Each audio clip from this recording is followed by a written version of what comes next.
Olá pessoal, aqui é o canal Terra Firma Society, eu sou o professor Luiz Roder. Já vou pedir para você se inscrever no canal, deixar seu like, seu dislike, acionar sininho, todas aquelas coisas lá, indicar o canal para outras pessoas, né? Trazer mais gente aqui para fazer a coisa girar de uma maneira bem interessante aí.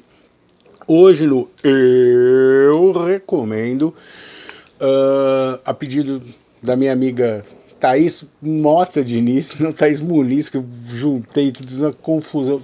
Às vezes eu revejo os vídeos, eu vejo umas meras que eu falo aí, tipo, teve um vídeo, acho que vai estar ainda, que é eu falo, a levou a, não pode, né? Você não pode ter dois pronomes com a mesma ideia. Então, ou é a levou ou levou a. Então, mas você vai fazendo freestyle aqui, você vai dando umas piradas, né? O filme que eu vou falar hoje foi um pedido da Thaís, né? Que é o Show de Truman, tá? Então, eu recomendo cinema. The Truman Show, o show da vida. Quando você vai pesquisar aí, ele tem uns 8, 9 nomes diferentes, assim. É um filme de 1998, então é um filme do século passado, quem diria, né? Ele foi escrito em 92, mas só conseguiram fazer em 98, né? O, o, o roteiro é do Andrew Nicole, né? O elenco tem o Jim Carrey, a Laura Linney, o Ed Harris, que tá fantástico no o Jim Carrey merecia o Oscar nesse filme, né? Só isso. O Noah Emmerich e a Natasha é, McHome. Aí aqui você vai procurar, ele tá como comédia dramática, mas tem uma galera que defende que ele seja ficção científica, porque ele tem os elementos da ficção científica, como prever um mundo afetado pela tecnologia. E realmente, quando o show de Truman saiu, muita gente achou exagerado. Tava na época do junto com ele saiu o Ed TV, que é muito legal também, que é um que eu quero fazer um vídeo mais pra frente, assim, que é bem legal, que era aquela coisa dos reality TVs, né? Então hoje, pra gente é uma coisa muito comum, reality, programa de reality. Mas naquela época era uma coisa assim, que a MTV tinha, você tinha um Big Brother, você tinha umas coisas assim, mas não era nesse volume que você tem hoje. E o que trata o Truman Show? O show de Truman. Vai contar a história de um corretor de seguros que vive numa cidade. Só que qual é o lance? Na verdade, essa equipe de televisão pega o Jim Carrey e Neném e desde Neném faz um reality show de 24 horas por dia da vida dele.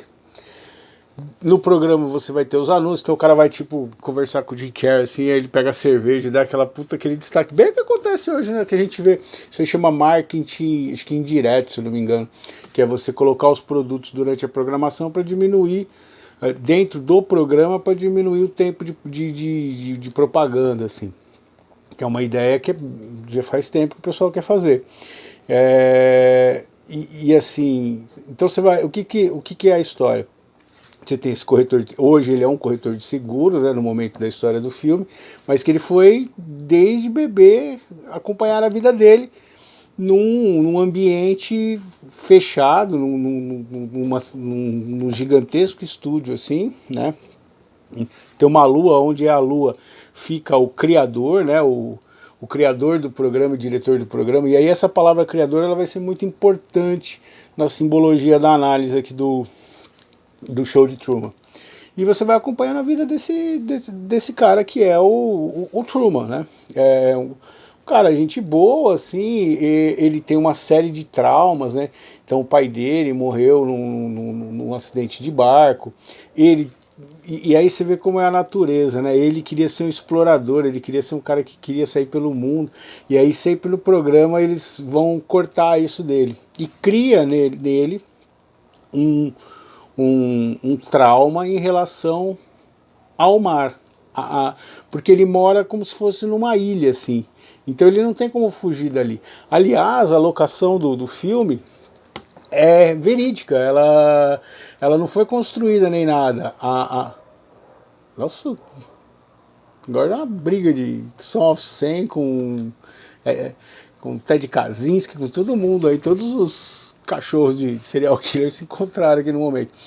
E assim, aí ele era um lugar que tinha na Flórida, então eles aproveitaram aquela cidade do jeito que ela tá, ela existe de verdade, ela é daquele jeito, para viver mais ou menos, uma coisa bem de americana, assim, de formatar demais, né, uma coisa meio idealizada, estilizada, como eu sempre falo que é o SBT trabalha muito com essa questão do estilizado, né, você assiste os programas, o jeito que eles têm de colocar roupa nas crianças, assim, é muito, eu acho muito interessante essa linha do SBT.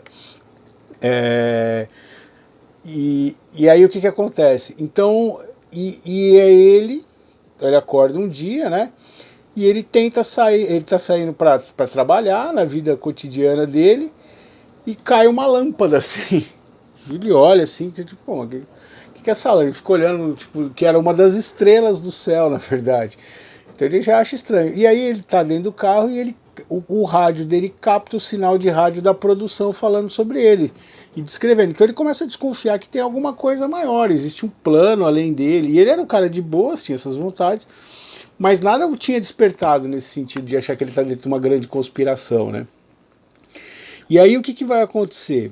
Ele vai começar um processo de questionar o que ele está fazendo ali, o quanto ele quer ir além daquele conhecimento que ele tem, né?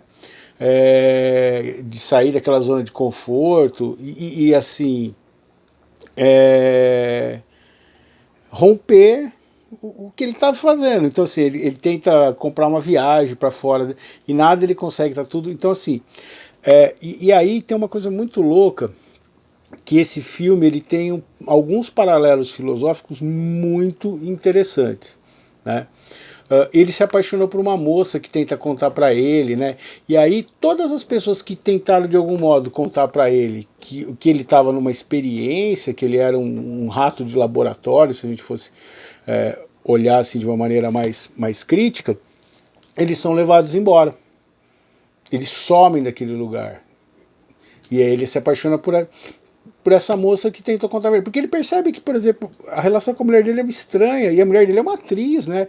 Ela ganha grana, tipo, com os produtos, então ela... sempre que ela aparece, assim, então ela tá sendo muito beneficiada com isso e tudo mais.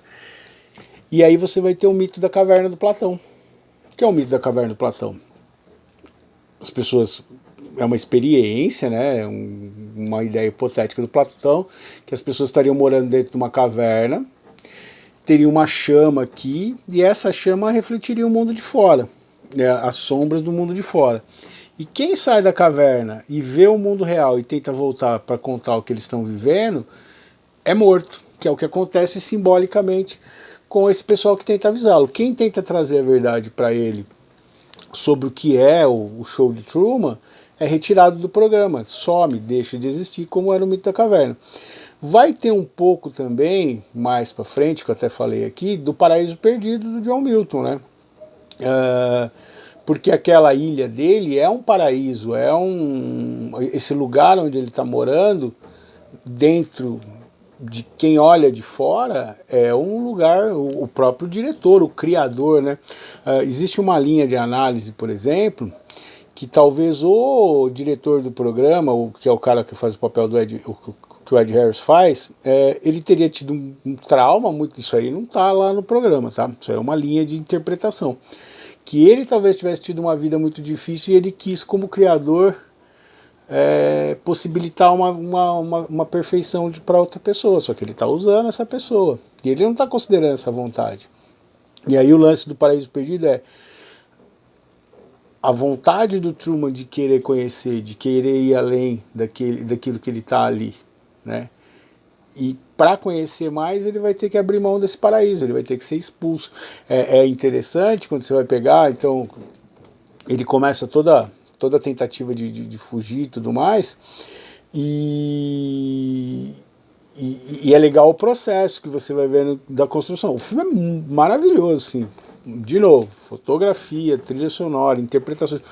Para mim, junto com O Brilho Eterno de uma Mente Sem Lembrança, acho que são as duas maiores atuações do Jim Carrey, assim,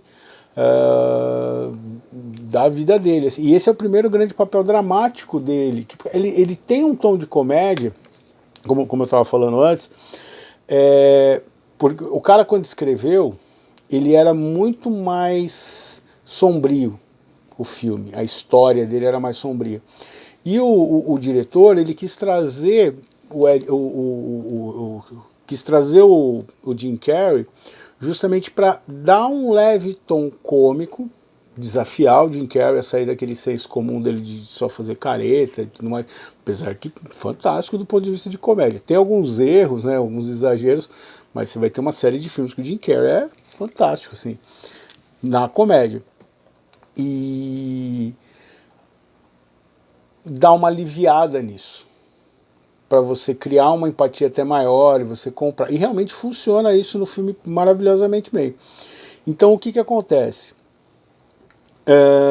Quando ele vai ter a busca dele pelo conhecimento, ele vai ter que abrir mão do paraíso onde ele vive. É a história de Adão e Eva, é a história do Lúcifer no próprio Paraíso Perdido, né? Então assim, você não tem como evoluir sem destruir algo. E aí esse criador vai ter um momento, ele vai oferecer um dilúvio pro Truman, né? A hora que ele tenta sair da ilha e tudo mais, ele vai acionar lá os negócios de efeitos especiais dele para dar uma tempestade e ele quase mata. Na verdade, simbolicamente, há algumas discussões em torno do filme, que quando acontece essa tentativa do Jim Carrey, que ele desafia, assim, ele fala, vai, eu vou conseguir, que ele desafia o criador dele, que simbolicamente seria o Deus ali daquele mundo,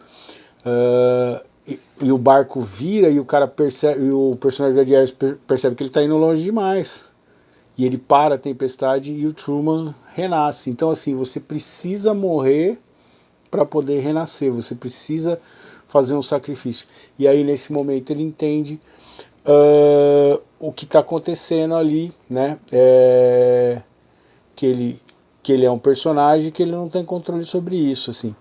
E o diálogo final dos dois é muito interessante, a hora que ele vira e fala assim, então isso aqui nunca foi real? Sim, para você foi, sempre foi real, o que o diretor vai falar. Isso é uma fase da sua vida. E é muito doido a gente olhar para a nossa vida e muitas vezes se vê envolto numa situação, porque a gente faz essas duas coisas, de questionar a nossa existência dentro desse plano que a gente vive, e plano de planificado mesmo, apesar da Terra ser redonda, viu gente? Calma, a Terra é plana, só lá no filme que ela era plana porque era um estúdio, que ele consegue chegar na beirada do mundo indo de barco. Mas assim, o que é legal nesse filme, e essa discussão filosófica, é isso.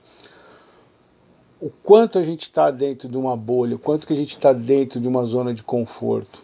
Porque aí ele questiona justamente isso. A gente fica todo o tempo querendo estourar a bolha que a gente vive. E o que é essa bolha? Os amigos, a gente, as pessoas. Então a gente tem uma tendência a procurar bolhas de segurança, bolhas de equilíbrio, onde a gente vai pegar a gente que pensa como a gente, que gosta das coisas que a gente gosta, e a gente tem uma dificuldade de romper isso e ver o diferente, que é o que ele tenta o tempo todo, que é o que ele vai fazer. No final, quando ele abre, que ele bate no final do cenário, e ele chega e abre uma porta, tem uma porta que está tudo preto ali depois, você não vê o desconhecido. É ele rompendo essa bolha da segurança que ele tinha. Então a gente muitas vezes quer romper essas coisas, mas a gente tem uma extrema dificuldade de lidar com o desconhecido, com o novo, com o diferente, né? E aí a gente também não ajuda nesse processo. Então é um filme muito legal, tem uma série de questões assim, assista e muitos de vocês já devem ter assistido, dê uma olhada agora de novo no filme, pensando nessas questões, é muito interessante. E aí você tem, por exemplo, uma outra coisa que é muito legal é o público acompanhando, né? Então você vê, tem o cara na banheira, a galera, e como as pessoas se envolvem com aquela outra bolha, sem romper a delas, e vão torcendo e vão se envolvendo naquilo ali, e quando acaba, eles ficam, ao mesmo tempo que eles ficam órfãos, eles vão continuar vivendo as suas próprias bolhas e dando. É interessante o cara falar, acho que agora talvez a gente tenha que ler um livro, né? Tipo, e é interessante que você não cria, o diretor, ele não cria elo com esses personagens que são o público. Eles não têm nome, eles só aparecem e mostram as diferentes interações que as pessoas teriam com aquele acontecimento. Mas em nenhum momento você as personifica dando nome. Por quê? Porque a relação é essa. Ele era só um produto a ser consumido por aquelas pessoas. Né? Como muitas coisas são vistas hoje em dia. Por mais que a gente se envolva com elas, elas no final vão ser só um produto. E eles e um grupo consumidor que no fundo, por mais que eles se mostrem preocupados com o Truman, eles estão mais preocupados com a emoção que está sendo dada a eles.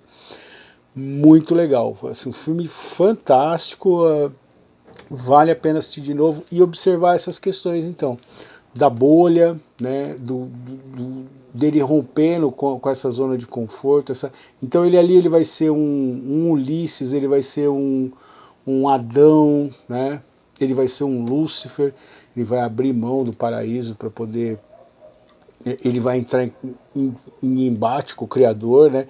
Então ele tem todas essas simbologias, todas essas camadas. E principalmente esse lance também junto do Platão, do lance da caverna lá, que as pessoas vão sumir e tudo mais, que as pessoas querem ajudá-lo a entender o que é a realidade. E a grande questão é, o que é a realidade? O Matrix depois vai trabalhar dentro disso. Realidade é aquilo que eu vivo? Sim.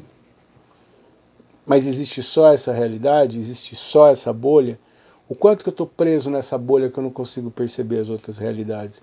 O quanto me falta de empatia para poder entender essas realidades? O quanto me falta de me colocar no lugar do outro porque eu não consigo sair de dentro da minha bolha? Então é muito interessante. Então, obrigado, Thaís, pela indicação. Eu recomendo Show de Truman. O poema de hoje é... Vamos ver qual é o poema de hoje. O poema de hoje é Ilusão. A pior ilusão que existe é acreditar possuir algo que não pertence a ninguém. E ao acordar desse sonho, descobrir que o pesadelo começou por ter tentado agarrar a água e ter ficado com as mãos vazias. A gente está o tempo todo tentando se apropriar das coisas que não são nossas, de criar verdades, significados que eles são válidos, mas eles não são perpétuos.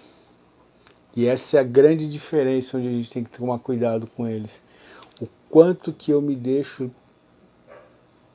me possuir por algo que não é meu. No Clube da Luta ele fala isso. A gente se mata para comprar coisas que não dizem nada para ninguém, que não vão ser nada para nós. Grande abraço, deixa o seu like, o seu dislike, o seu comentário, indica para outras pessoas e a gente se vê em outro vídeo do Eu Recomendo no Terra Firma Society.